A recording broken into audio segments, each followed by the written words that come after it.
Bueno, tenemos algunas preguntas de parte del público. Este es el momento. If we have some questions, please, this is the moment. And please, Miguel Funes. Thank you. Gracias. My question is as follows. Lynn doesn't have an emergency hospital anymore. Katarina has been fighting to save Union Hospital. Well, Union Hospital is gone. It was sold like almost 4 years ago. I think it's time to move forward and ask the paneling, how can we build a hospital in Lynn?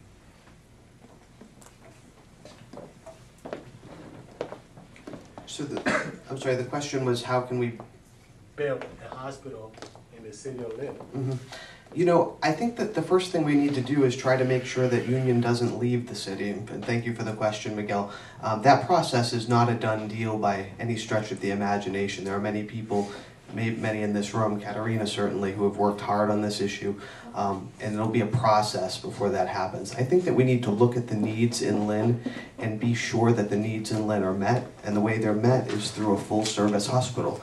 I'd hate to see us have only an emergency room, for example, because sometimes you get checked into the ER and you need to be transported then to cardiac or some other unit. I'd hate for that transport to be from Union to Salem Hospital in a ambulance or private transportation. So I think what we need to do first is make sure that or try to make sure that Union stays. If that doesn't happen, I'd love to see a more centrally located hospital in Lynn. The old Lynn Hospital, Stop and Shop, where I was born, now the Stop and Shop at the corner of Boston and Franklin, was a much more central location. So as a backup plan, you know, I think we need to look at something more central to better serve everybody in the community. So how can we keep a hospital in Lynn?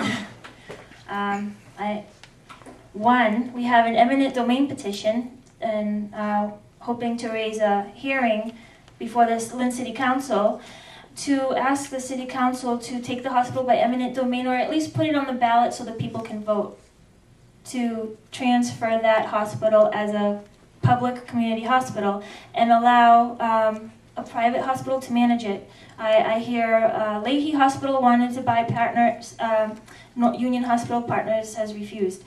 This is what I've heard from those who are at the table in the former seat that we are running for. So we're also talking to other hospitals to see if they're interested in managing the hospital. The other option we have is an antitrust lawsuit and demand a monetary redress of all the services they've taken away, including the maternity ward, the cardio aspect, bring back the physicians groups they're dismantling. This is a big antitrust issue, and so we're talking to. We have 2 anonymous lawyers that are working with us, and we're interviewing a couple other ones, some hotshots from New York and some from Boston, and we'll see which one has the will and the power to stand the fight with us. Thank you, Miguel. Thank you for your question. A city of 90,000 people needs a hospital, and I think we need to continue to explore all options, both at the city and state level, to keep that fully functioning. And we haven't seen the determination of need. They haven't filed a determination of need, rather, with the Department of Public Health, but as soon as they do, I think everybody, really state officials, local officials, and more importantly the community, needs to continue this. Let our voices be heard that we need a full hospital in Lynn. Thank you. Okay, thank you. Next going to be Gardy, Lynn, Javier. And between this space, we have a really good representation from Guatemala community in this evening, so thank you very much for coming. Elvis, which is coming from Boston, thank you for being here today. And we have one announcement before the meeting, but please, Gardy. Okay, well, thank you, Juan, but I think my question is going to be in Spanish, and I'm hoping you will be able to translate for the candidate. One of the main reasons is because I know that's going to be on the Guatemalan TV, so I want to make sure everyone understands my questions. La ciudad de Lynn es una de las ciudades más grandes en el North Shore. Tenemos 90,000 habitantes o residentes en la ciudad de Lynn. We have more than 90,000 residents in the city of Lynn.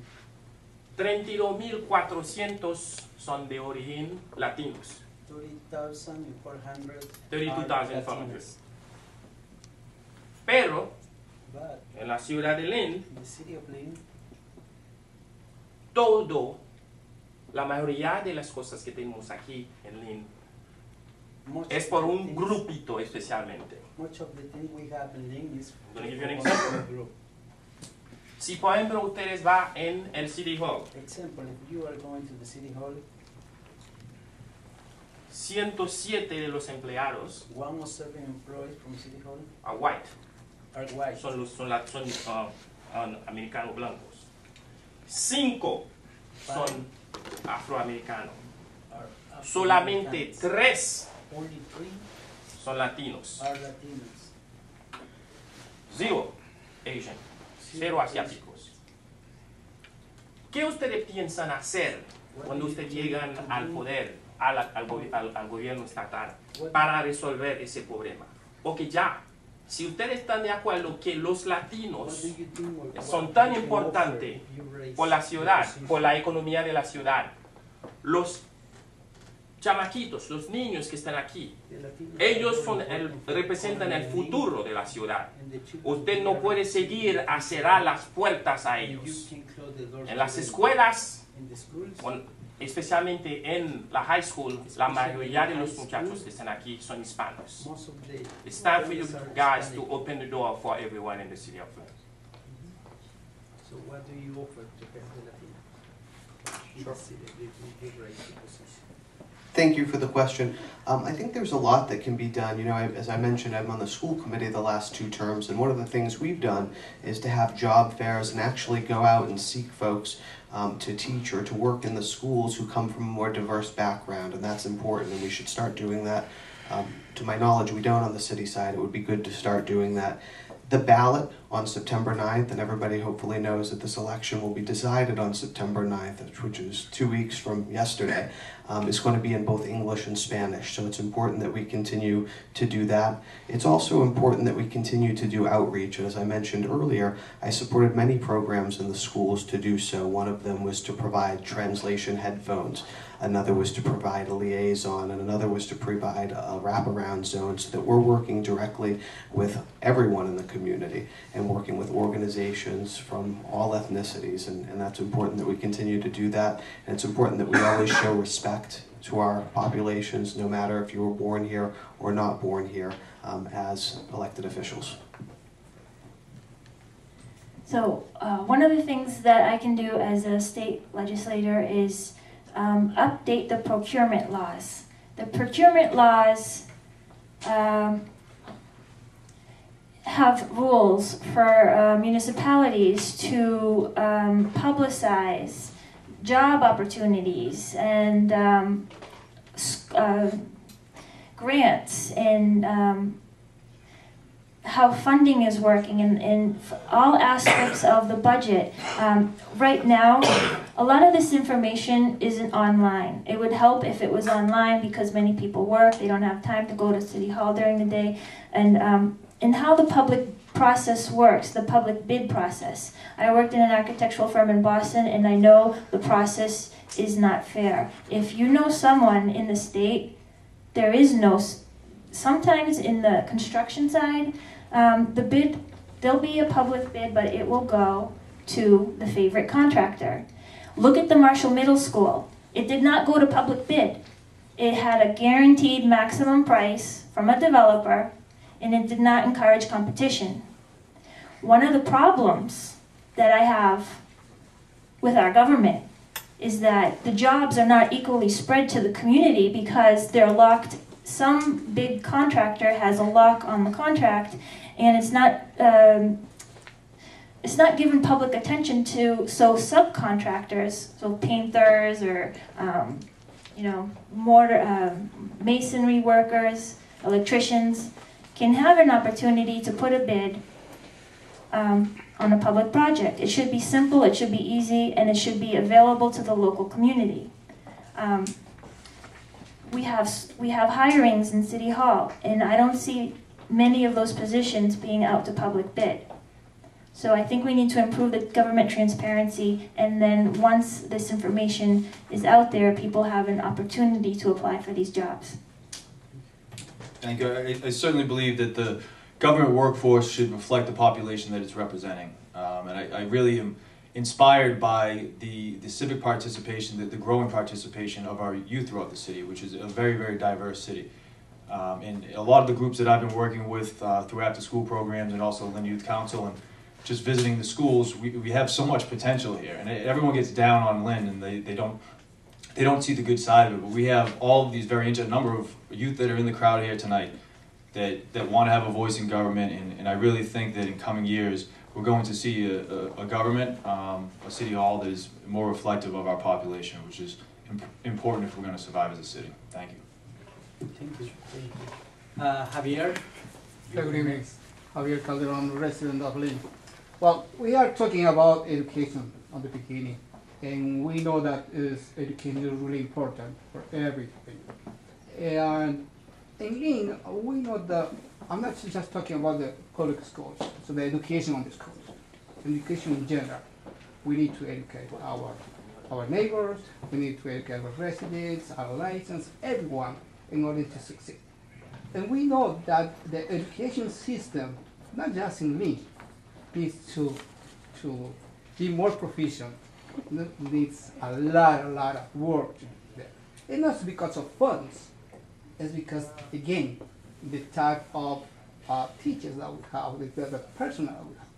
Because they can have the most passionate way to do it, but sometimes in cities like Lynn, with a lot of diversity, they don't know the community.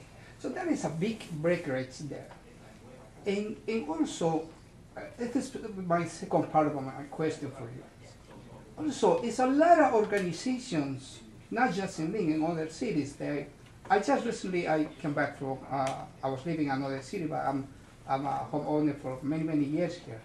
That's why it's my interest to work in the city of Lynn, because I was working on other cities that, like Chelsea, Everett, other cities that were go down like Lynn, but now they are high up.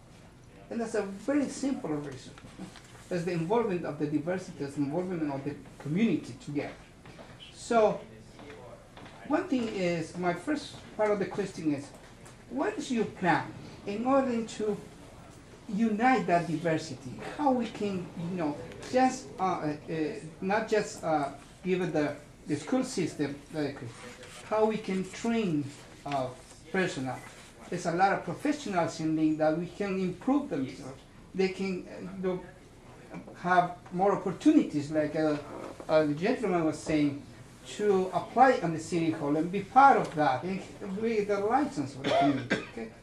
And also, what is your plan for those organizations that they say they are training people, like English as a second language? I don't believe in those programs. I'm sorry about that. Because they don't have a sequential system.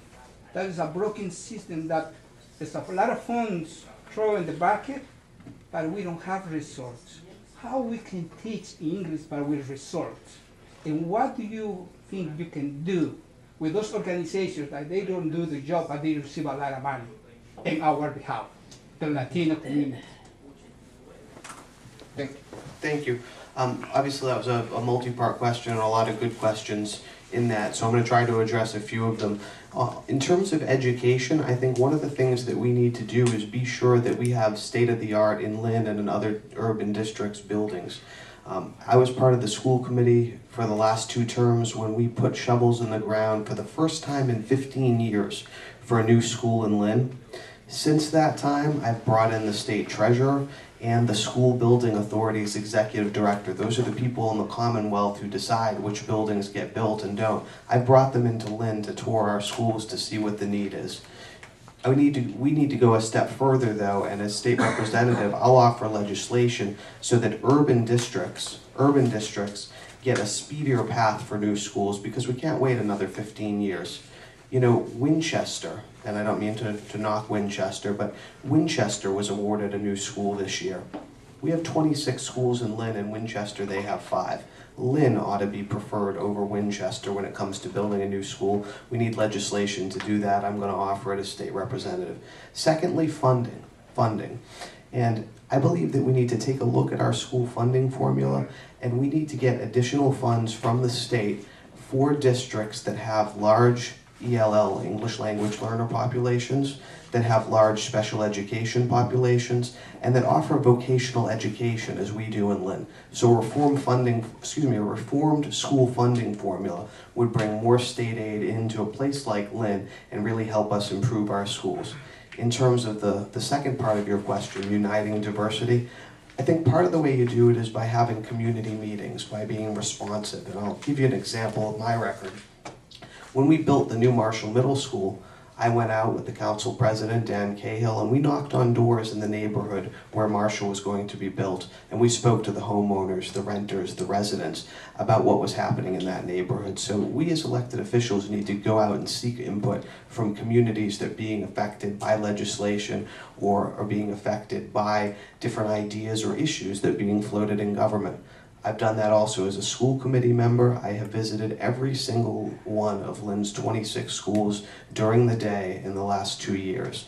And I've also visited a lot of organizations. I visited Levita about 2 or 3 weeks ago to see what was going on in that organization. So really not just hearing and not just listening, but actually seeking community input and diverse input is my record as a school committee member. It will be my record as your state representative.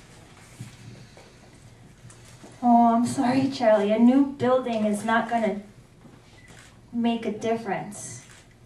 Look at the Ford School. It was an old building. It was hard, patched additions, but they had the most brilliant principal that knew how to address those issues, who knew how to keep the continuum, bringing the diversity together and working with that and making it an innovation school. And we also created a new school, the Marshall Middle School, and that principal left. We had 2 great principals in Lynn that left. And they were working on, just as that gentleman pointed out, what we need here. The problem isn't buildings. The problem is the attitude. And we need to actually, no disrespect to the superintendent, but that's her responsibility to keep the philanthropic, we need a philanthropic policy in Lynn. We need a policy to be philanthropic. It's embarrassing, but we probably need that. And we need to bring Dr. Crane back because she's taking her expertise to Salem. She's telling Salem how to create this network. And Cowdell from Marshall is going to Peabody. It's not fair. Lynn lost 2 of the best educators. And maybe the last lesson they were teaching Lynn is to tell Lynn how to act. We need to look at that seriously. We need to bring her back, and we need to give Dr. Crane a better position in Lynn to help all of Lynn's schools.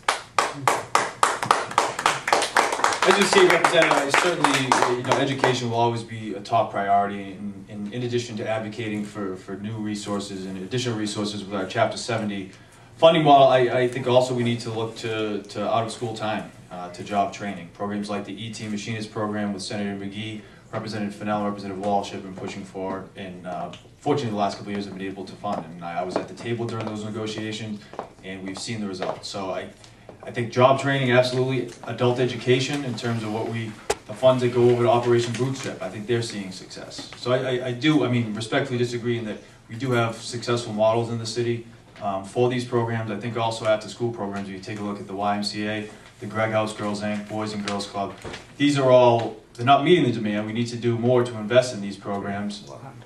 What? What's a 3 of 100?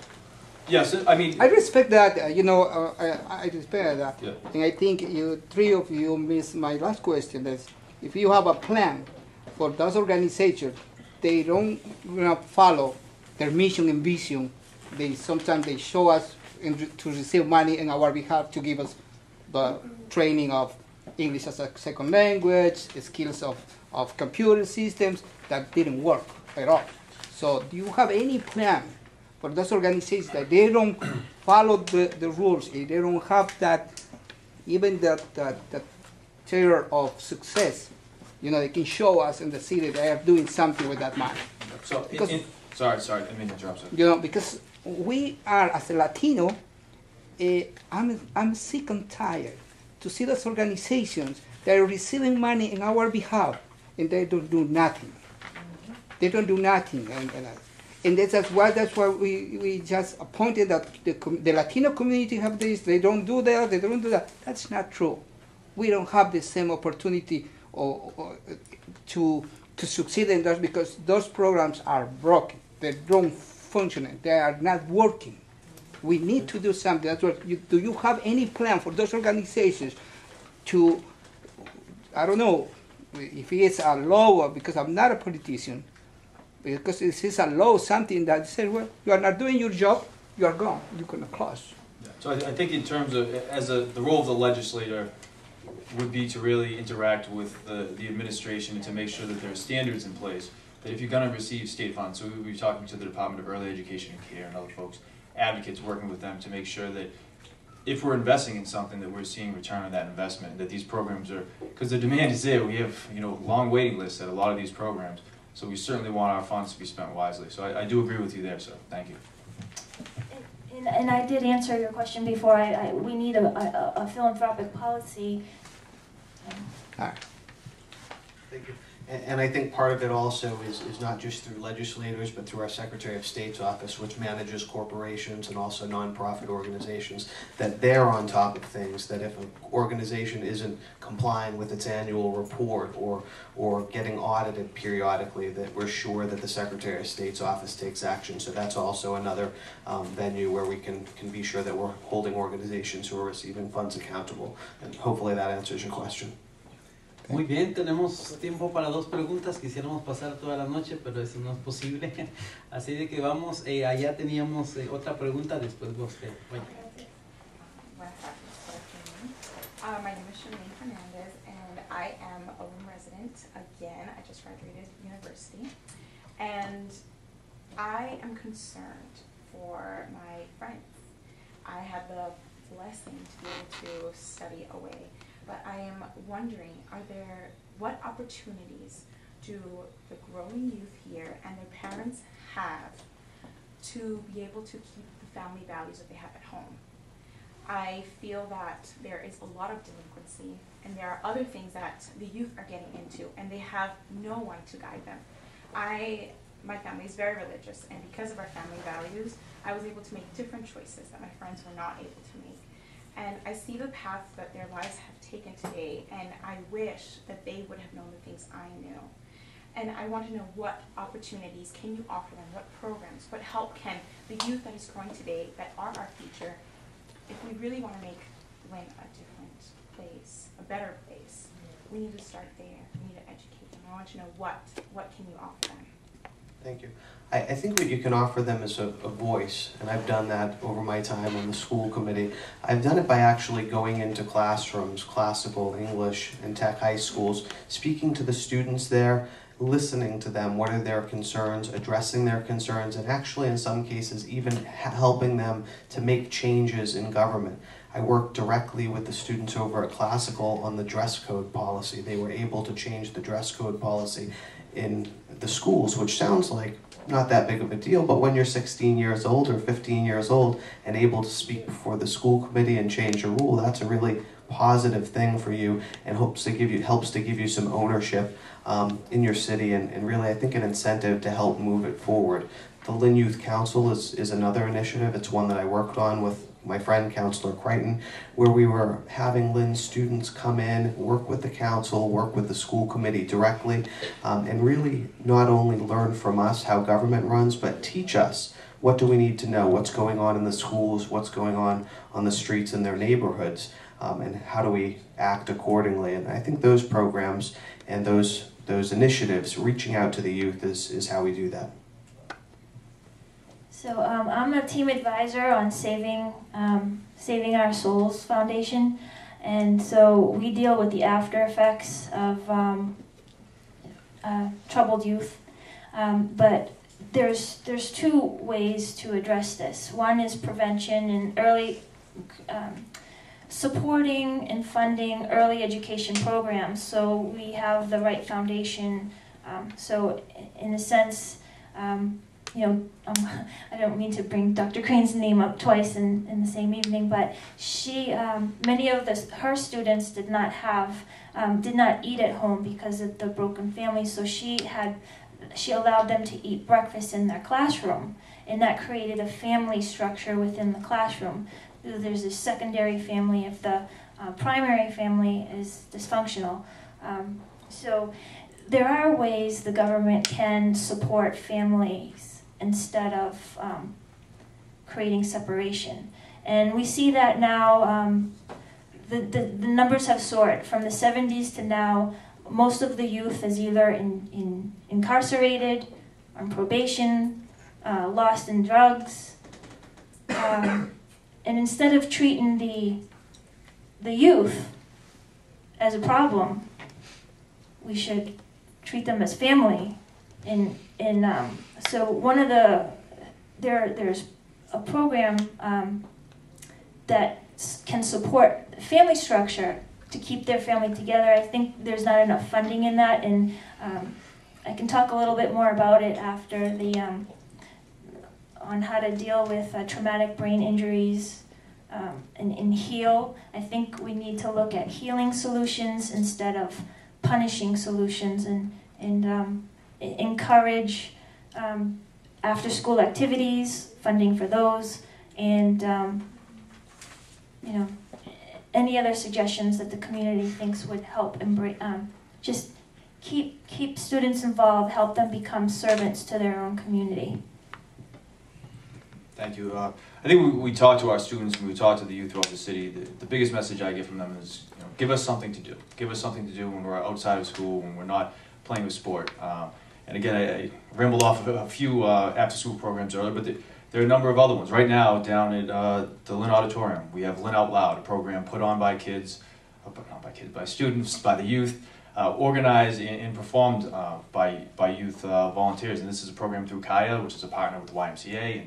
And it's amazing. I just came from there, and it's a packed auditorium on a hot summer night where you wouldn't think kids would want to come down and really express themselves and take part in something. So that's something they can do.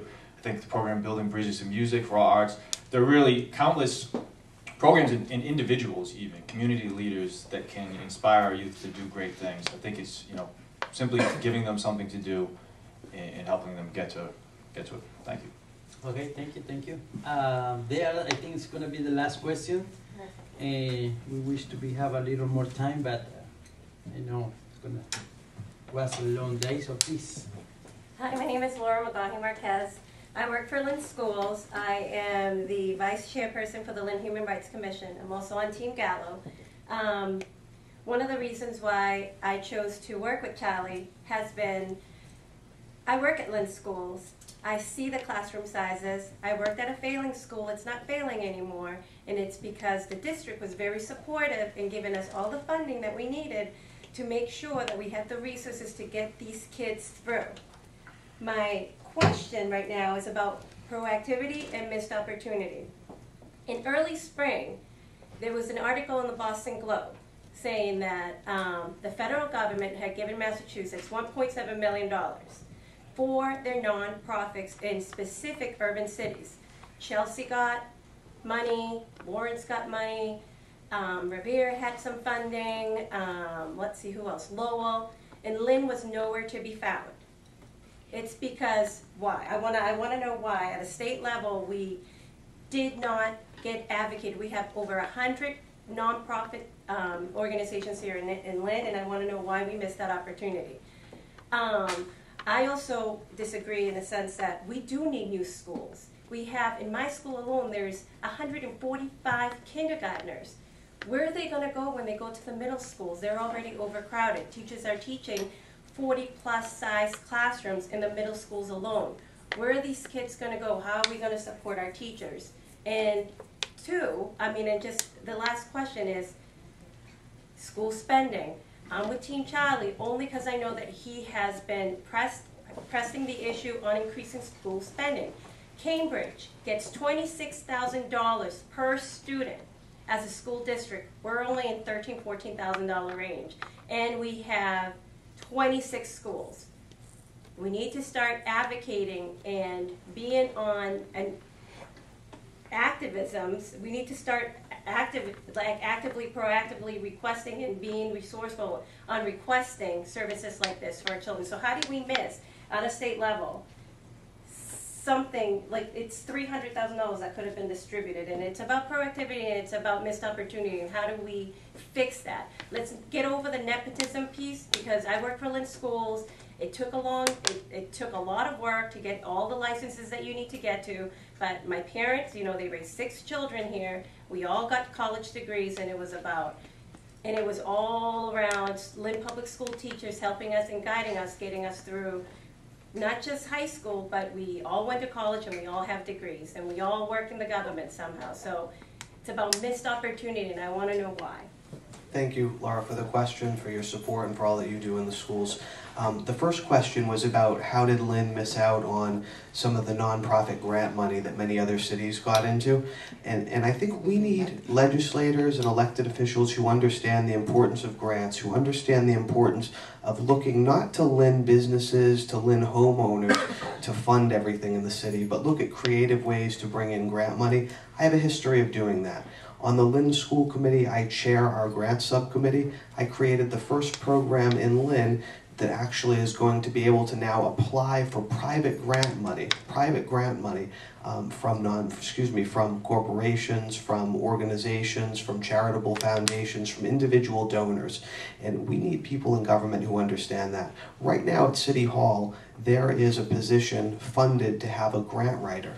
That desk is empty. That position is not filled. It ought to be filled. If you watched the school committee meeting a couple of weeks ago, I called for it to be filled. If you tune in tomorrow night, you'll see me calling for it to be filled again, because I think that you get grant money in that allows you to spend your tax dollars otherwise on jobs programs, on education, fixing your roads, keeping things like community police officers on the streets.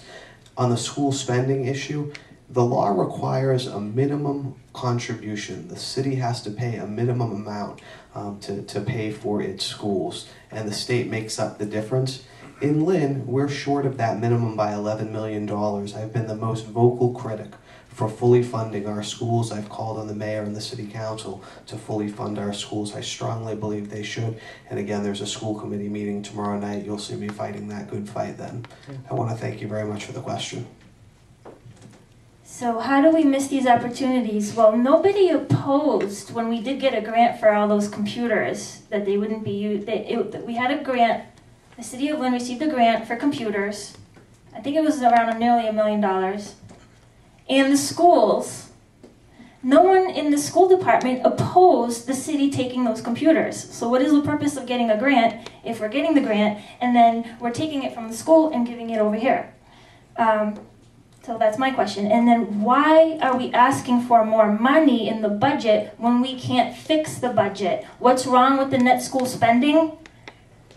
There's an item on it that takes about $5 million a chunk from the net school spending, money that should be going to books, to building maintenance. And that money should be going on the city budget instead of the net school spending budget. And that's the teacher's retirement fund for health insurance. So why are we asking for more money when we can't fix the budget? And then instead of asking for a legislative patch to keep continuing the same problem. So are we robbing the students year after year? Are we going to allow that? I am an advocate for new building space. I work as an architect, but I develop responsible planning. Why should the city burden itself with a $92 million bond when we had a structure to maintain, and there were so many properties flipping around that school? The city could have had a plan to purchase those properties and say, if this house goes for sale, it goes to the school. And if we keep maintenance, I mean, look at the prep schools. They are able to modernize a beautiful old structure and make it very beautiful with sunlight and this character and building that they don't build anymore. It's very rich and it gives a character and learning, and there's ways we could use daylighting and expand the playgrounds by buying properties. This will be less costly than trying to find $92 million every time we need to build a school. And then if we use that money, we can maintain 3 schools and buy properties to expand the schoolyard. So I'm talking about responsible design, responsible planning, responsible budgeting, and responsible grant acceptance. If we're accepting grants, use it for the purpose. Thank you. I believe Senator McGee, State Senator Tom McGee, Representative Bob Fennell, and Representative Steve Walsh have done an amazing job, really, advocating for a number of the grants that the city has applied for. Not a week goes by where we're not supporting one of our communities. We're not going to hit the ball out of the park every single time, but we're going to advocate strongly. And I wish I was prepared for this question before I come in with a list of all the grants that we have been awarded that may not show up on your front page of your item, but just a few that come to mind. The Mass Works grant that every single year we are working hard to advocate for. So we're talking about the Flax Pond improvements. Again, I referenced the Neptune Playground, which if you haven't seen it yet, please go down there. It's beautiful and it's great on a hot summer day. Seaport Marina was sinking into the ocean. That was part of the grant, the Mass Works grant. And really countless other infrastructure projects, which every year we're going to be pursuing these grants and working hard on them. I think the Shannon grant, certainly public safety money coming, that's one of the top priorities every year of our legislature. So while we're not going to get every grant, we're certainly going to fight for every one that's worthwhile for the city. And I think in addition to that, I've been working with the group Roca out of Chelsea, which is putting troubled teens to work.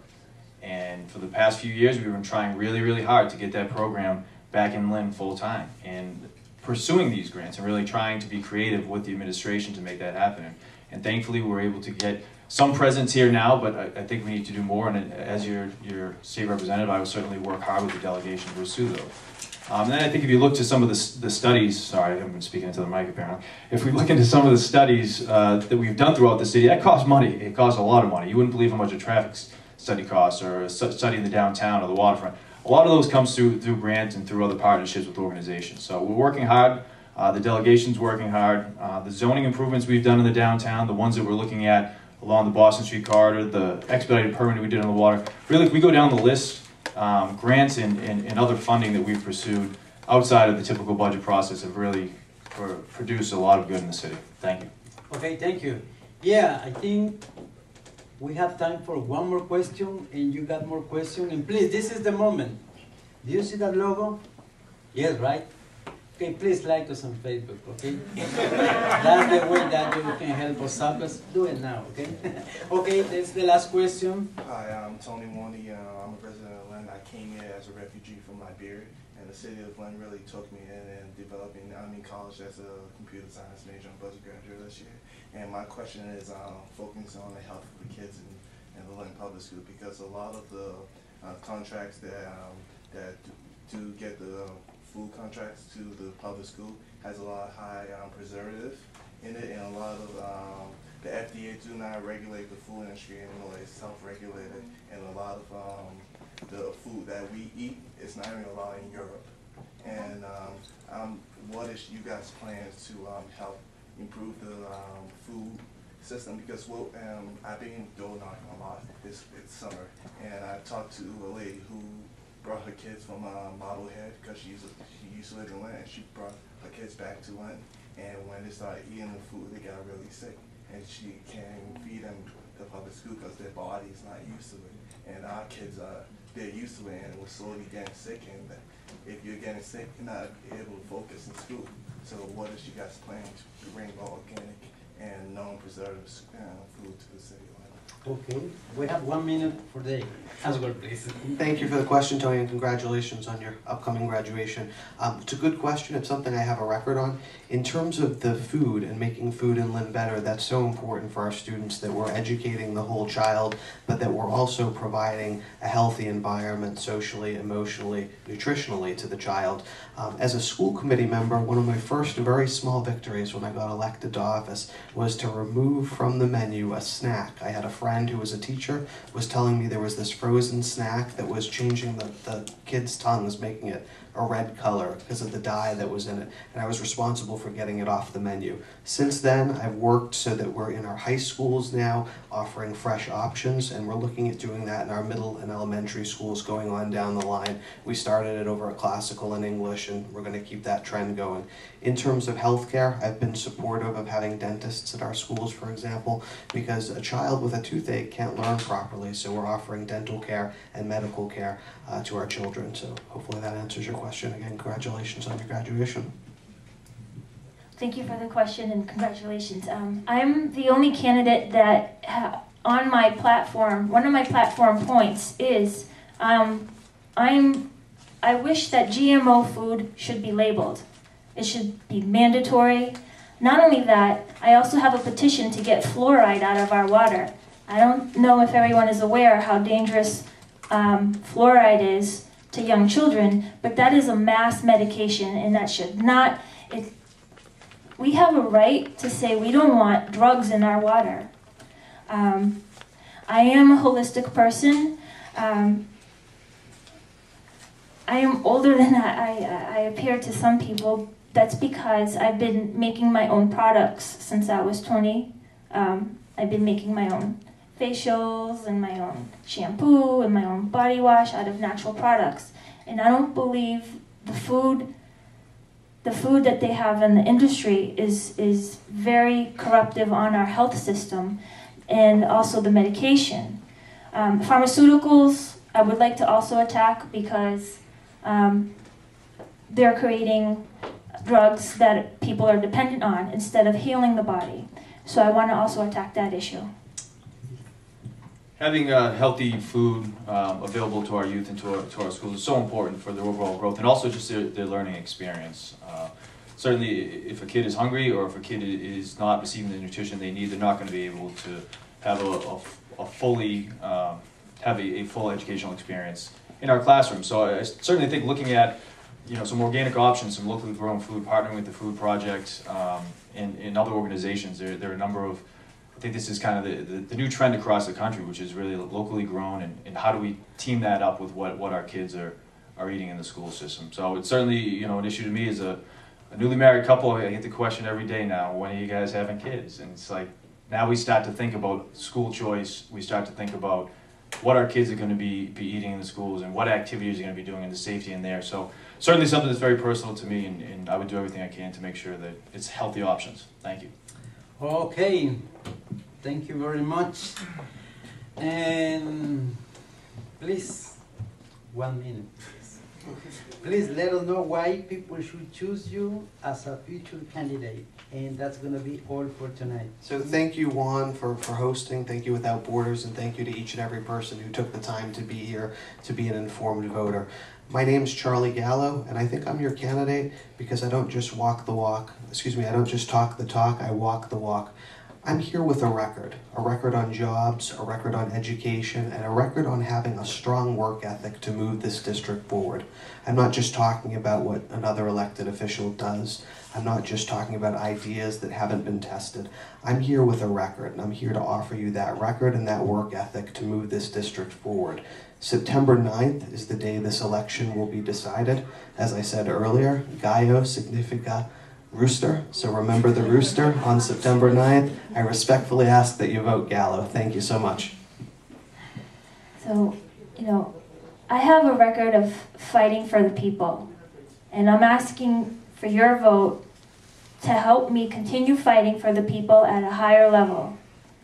And simply you can look at everything I've done. I've fought Walmart, I'm fighting partners, I fight for government transparency, I'm fighting for issues that the community needs. And I'm simply asking for your vote September 9. Please vote for us because I'm fighting for all of us. Thank you. I first got into public service simply to help our community. I'm proud to say for the past 9 years in State Senator Tom McGee's office, in the past 4.5 years as your Lynn City Councilor, I've been able to do just that. In terms of creating jobs and opportunity, I think you can take a look at what's occurring in the downtown, where we have new restaurants opening, we have new arts and cultural entities that are now allowed to be here through our updating zoning. We have investments across the city in some neighborhoods that were ignored. I led the charge on the $4 million investment, infrastructure investment across the city. That's changing neighborhoods, and I think even more importantly than some of the investments and smart economic policies that I've created, I think being accessible and responsive to the residents is really the thing that I'm most proud of. And as your state representative, I will continue to do that on any issue, no matter how big or small. I work for you, and it's my job to make sure that government is working for you. I respectfully ask for your vote on Tuesday, September 9th. Thank you.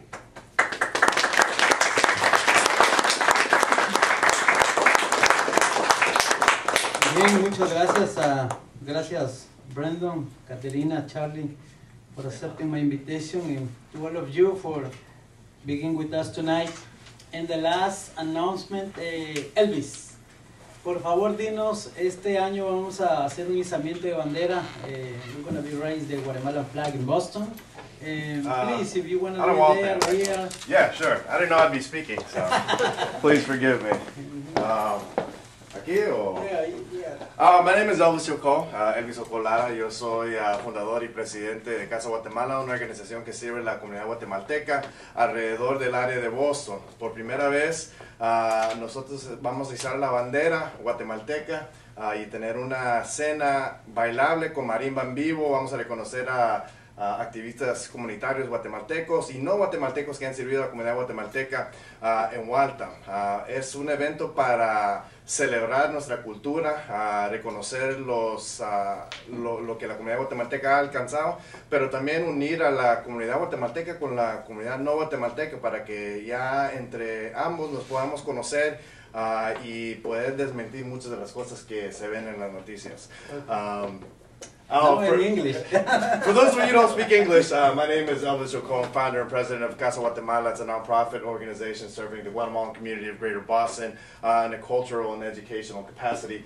We work to firstly develop the Guatemalan community and help develop young leaders among the Guatemalan community, but also celebrate our culture so the young, the youth within our community don't forget the beautiful culture that we have. So September 13th, right around Guatemalan Independence Day, we'll be celebrating and raising the Guatemalan flag out in Waltham Common, and also we have a dinner fundraiser that same night with live traditional Guatemalan music, traditional Guatemalan dance, and all of the funds that are raised that night at our dinner will be donated to an organization called Mi Milagros, which works with the native indigenous communities in the Panajachel region of Guatemala to ensure that they all graduate the 6th grade healthy. So that's our big event coming up. So thank you, Juan, for the opportunity to speak about that. Yeah, please, so come with us on September 13th, right? September 13th. Okay. You can find us CasaGuatemalaBoston.com. You can also find us on Facebook, Twitter, and Instagram. So check us out.